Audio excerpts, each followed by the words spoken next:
Welcome back to the Compressor Guru. Hey, the Guru and the camera wife are back from vacation. It was an awesome trip.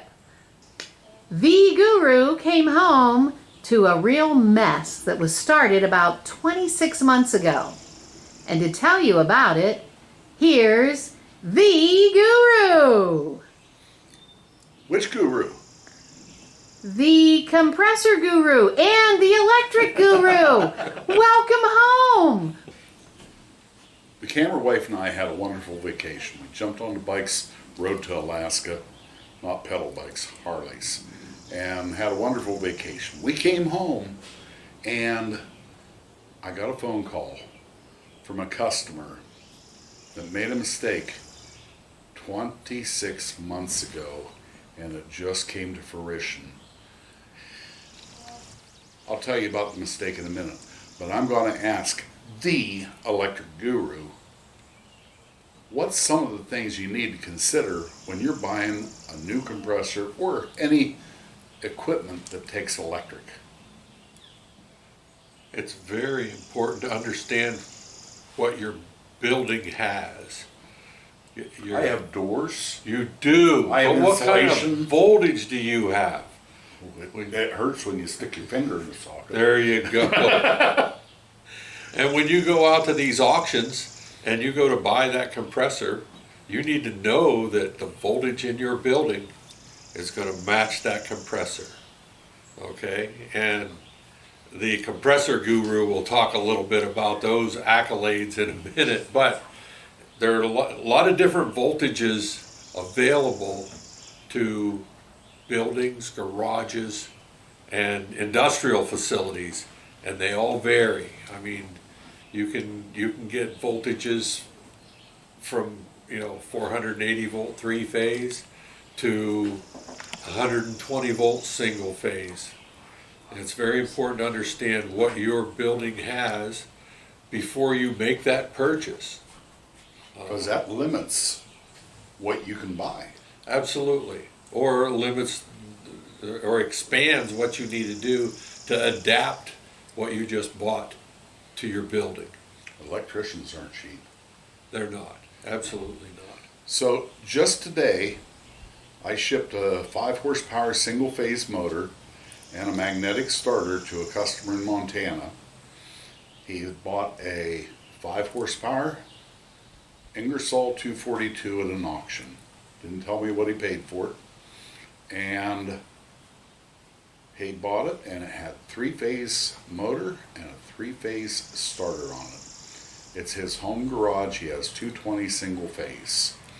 So it cost him an additional $854 to get a motor and a starter, and that's with shipping.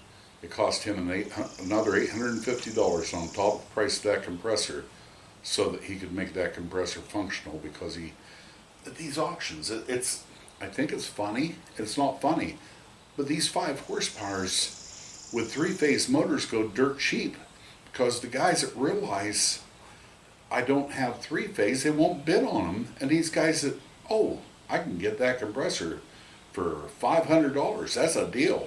It's kind of a deal if you can make power for it. So we can solve that for you, but it's not cheap.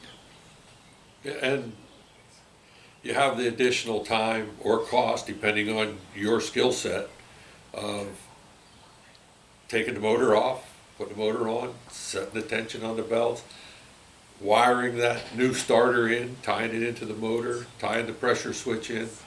I mean, it's simple if you do it all the time. It's not simple if you don't do it all the time. And you really, if you're not experienced with electricity, you should not try and do it yourself. Now you're in the cost of hiring that electrician to come in and do that work for you. And it's just taking that $800 or so up another $300 or $400, depending on where you're at and what your availability to some electrical skill set is. So let's go over what the power is and what the limitations are. I have a home garage, and all I've got is 110 plugs in it. What can I buy? something very small. You're pretty much locked into your DIY 110 volt, 2 horsepower compressor, and it's going to tax your system. But you're going to get compressed air, and depends on what you want to do with it. If you want to just pitter around your garage and you need some air to run a tool now and then Pump up a tire. pump up a tire, inflate the basketball. Those are the kind of things that you can do. If you want to go beyond that, then you really need to make sure you have a good solid 220 volt single phase, and now you're into the 5 horse range. But trust me, when that 5 horse kicks on, the lights in your house are going to dim just for a little bit, because it pulls a lot of current when it starts up.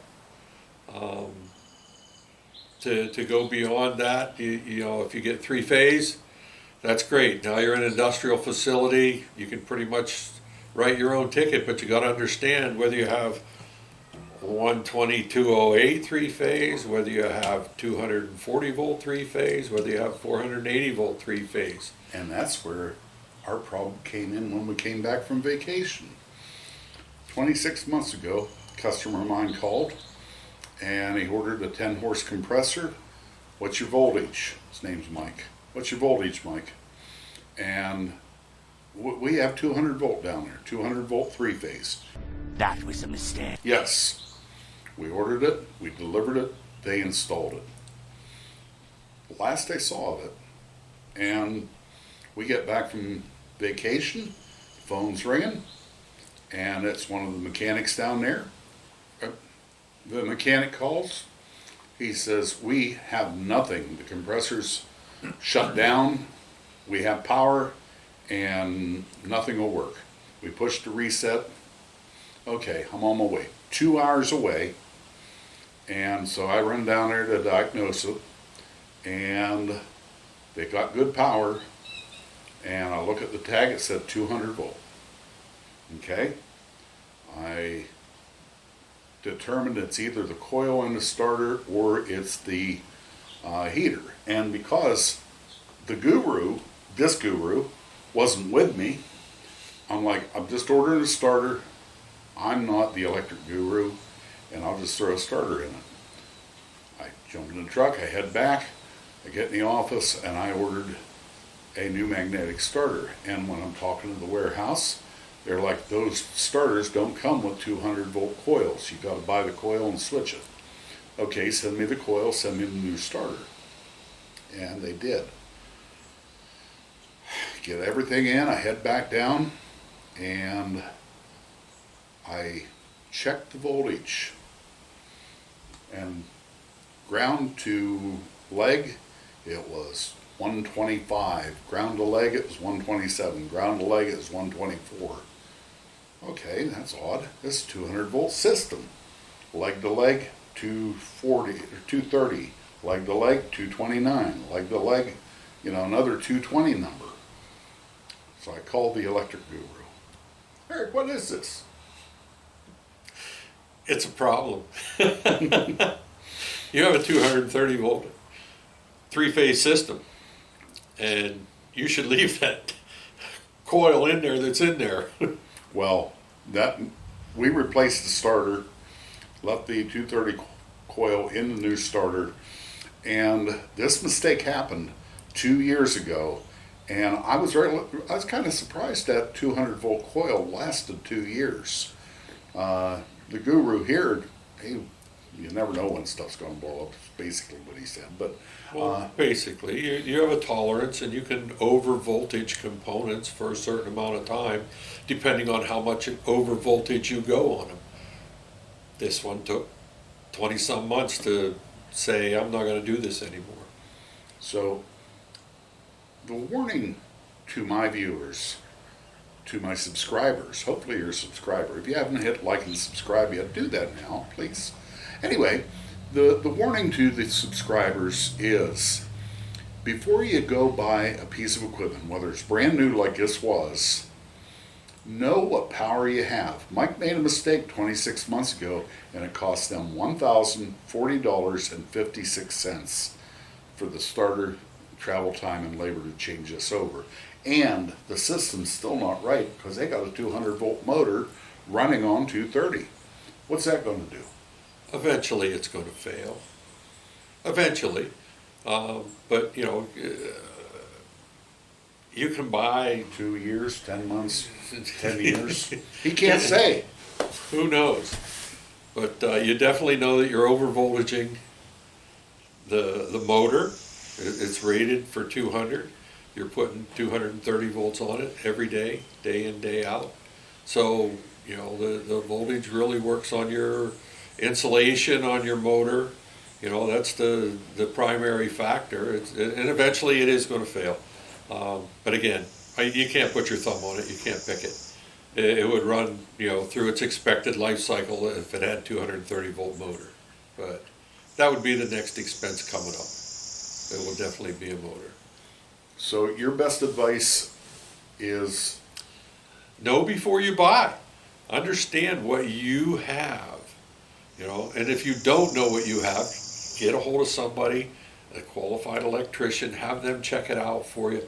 Call your power company and talk to them. Say, what's my nominal voltage for my building, so that you know when you buy something that that's the machine I want or that's the machine I don't want to touch. Hey, or you call the compressor guru and say, send me a compressor. There you go. That's even a better idea. So, guys, this is a warning. This is a warning. Know what you have. Power-wise, know what you have. Yeah, 220, 221, whatever it takes. We're trying to help you. We're trying to save you that heartache that the guy in Montana had of buying a three-phase at an auction and then having to add $850 to the compressor to make it work. You've been amazingly quiet, camera wife. I was sleeping. Okay. Because this was so extremely interesting to me. What do you think of our new set? I really like the new set. I like the birds in the background, beautiful wind chimes, Grandma's Christmas cactus. Oh, you guys look really good on the deck. You realize this is a very rare episode because I don't see us being able to sit here for another episode. I don't know. We'll see. We'll be back in the garage. We postponed what I want to be doing because I was dumbfounded when that wasn't a 200 volt system. And we wanted to give you guys the warning to try to save you money and heartache. Money! Heartache. We like saving you money. And heartache. Yeah, Okay. that too. So, God bless. Have a great day. If you haven't, hit like and subscribe. And hey, I'm just going to put a plug in. I have another channel, Stuff I Find Fun. The camera wife and I are putting up daily videos every Tuesday and Friday. And they Wait, are... daily videos every Tuesday and Friday. That's very confusing. Well, let me explain. How many days in the week are there? 7. Well, 5 in a week, 2 on a weekend. No, we took a trip. We were on the road for 27 days on the motorcycles, and we filmed every day. So every Tuesday and every Friday, we're putting a new day up from our trip. And if you go to Stuff I Find Fun, you're going to see videos of the Alaskan Quartet, because two friends went with us. You guys know Charlie. He's helped with videos before. He works for me part-time. He has a shirt that says Charlie where Eric's shirt says Eric. Yeah. Anyway, we all went to Alaska. If you want to see the road and the adventure, check out Stuff I Find Fun. God bless. Have a great day. Say goodbye to the birds. Listen to them. Aren't they sweet? Goodbye, everybody. Have a great day.